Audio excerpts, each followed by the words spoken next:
Hello, KMO here with another Out of My Head video. I want to talk to you about Insane Clown Posse, the Unabomber, and facial recognition software, which, along with ubiquitous cameras, multiplying cameras you might say, in our society, is changing the nature of privacy, whether you like it or not. Last week, a Chicago newspaper published an editorial, a column you might say, entitled, iPhone 10 Proves Unabomber Was Right. Well, it's a clickbait title because when you click through and you read the actual column, the columnist never says that the Unabomber was right. He just says that the Unabomber had a point. The Unabomber had several good points, which I have been talking about on the C-Realm podcast and the C-Realm Vault podcast for many years. And so this article, iPhone 10 Proves Unabomber Was Right, got sent to me 3 different times in as many days on Facebook Messenger. And it came to me via email and other channels as well. Basically, people associate me with the views of the Unabomber. Is that a good thing, a bad thing? Doesn't really matter, because at this point there's not a darn thing I can do about it. Now, I said that I think the Unabomber makes several worthwhile points worthy of our consideration. The author of the mentioned column only mentions one of those, and that is that technology which starts out being optional eventually becomes mandatory. And the example he gives is the iPhone. So the new iPhone has got some facial recognition technology built into it. It also has wireless charging. But the thing that makes it insidious is not necessarily these new features. It's the fact that more and more you are expected to have one.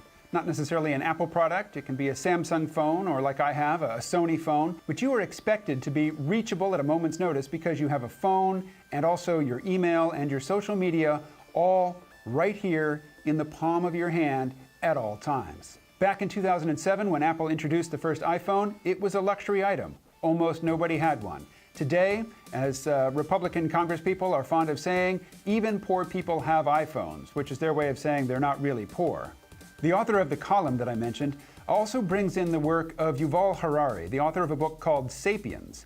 And Yuval Harari talks about how agriculture, the agricultural revolution of 10,000 years ago, started out being something that was optional. Not everybody did it. In fact, when the earliest agricultural civilizations began, most human beings were living a forager lifestyle, or what when I was a kid was called a hunter-gatherer lifestyle. But over time, as the agricultural civilizations grew in size and power and took over more and more land, eventually even the holdouts, even the Native Americans of North America, no longer had the option of living that lifestyle. If all of the land, or at least most of it, is under agricultural cultivation, then there really isn't an option left to be a forager.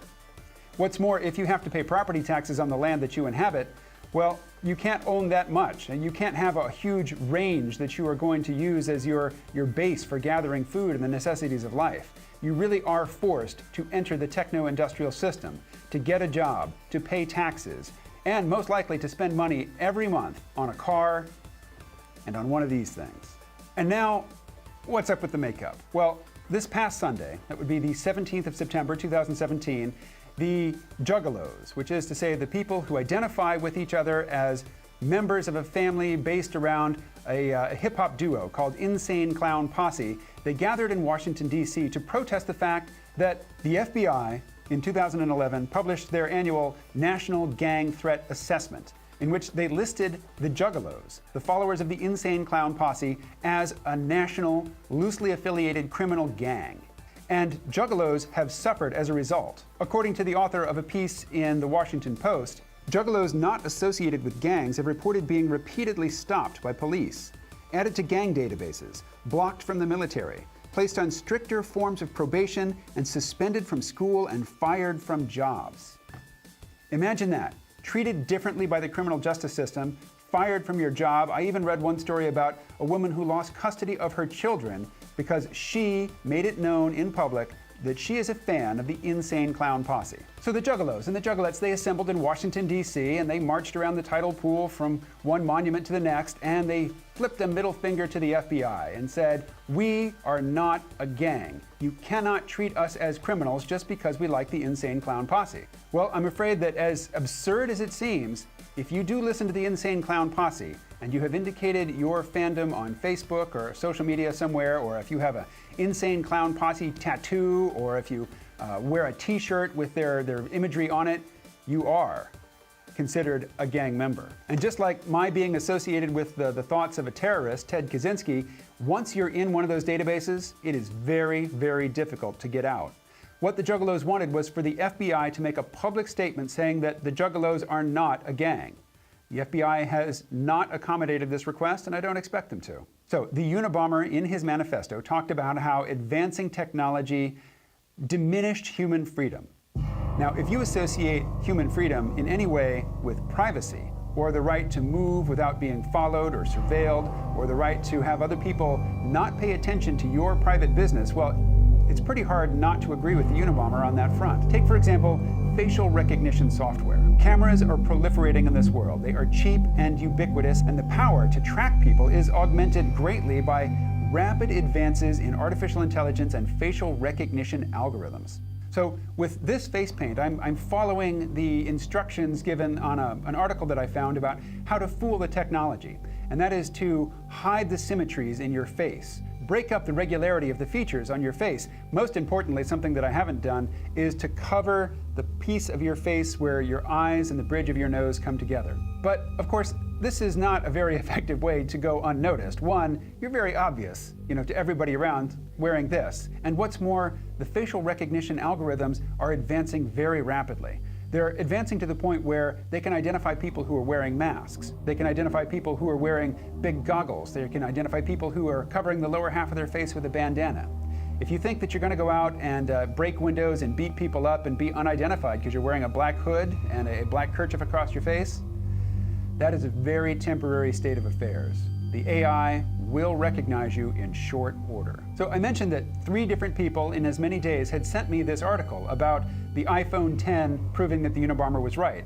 And the last person who sent me that, I wrote back to him and I said, hey, you're the 3rd person in as many days to send me this article on Facebook Messenger. He threw up a laughing emoji and he asked me, how does it feel to have your social media identity so intertwined with the Unabomber? It probably gets picked up that way by the TSA algorithm too. You know what? It probably does, but I don't fly much. People who really know me probably associate long cross-country drives with me more than they do the ideology of the Unabomber. But it doesn't matter. Once I'm in the database, I'm in the database. It doesn't matter what I have to say about that afterwards. It doesn't matter if I have a full change of heart, 180-degree reversal of my opinion, which I state in public regularly. I'm still associated with a terrorist. I still support a terrorist's ideology. Not really, but at least in the eyes of the government. Just like most people who listen to Insane Clown Posse are not really criminals. They're not really gang members. But because the government classifies them as such, reality doesn't matter. When I posted the Chicago Tribune article to my Facebook page, somebody posted the following comment. Juggalos are mostly unemployed trailer park nerds. Also crypto-Christian socialists. Now, this person was trying to be offensive and demeaning to the Juggalos, but what he says is essentially correct. But you know what? Being Christian, being poor, feeling like an outcast, being a nerd, but not the sort of nerd who's going to get paid a lot of money in Silicon Valley, these do not make one a criminal in reality, but they do in the eyes of the government, and they do in the eyes of what Ted Kaczynski would call the techno-industrial system. If you are not a valued worker, if you are not a necessary input to the technological infrastructure of this society, you are an extra human being. You are a problem to be dealt with.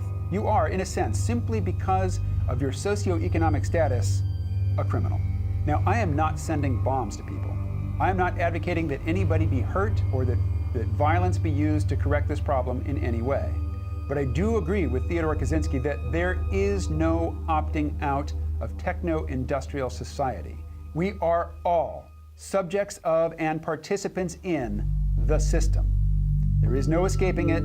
There is no voting it out of office. There is no overthrowing it. There will be no glorious revolution against the system. The system will change. The system will adapt. The system will endure beyond the lives of anybody watching this video. And if it doesn't, that is the worst of all possible news. Leaving you on a downer, I'm KMO. Thanks for watching. I'll see you in the next video.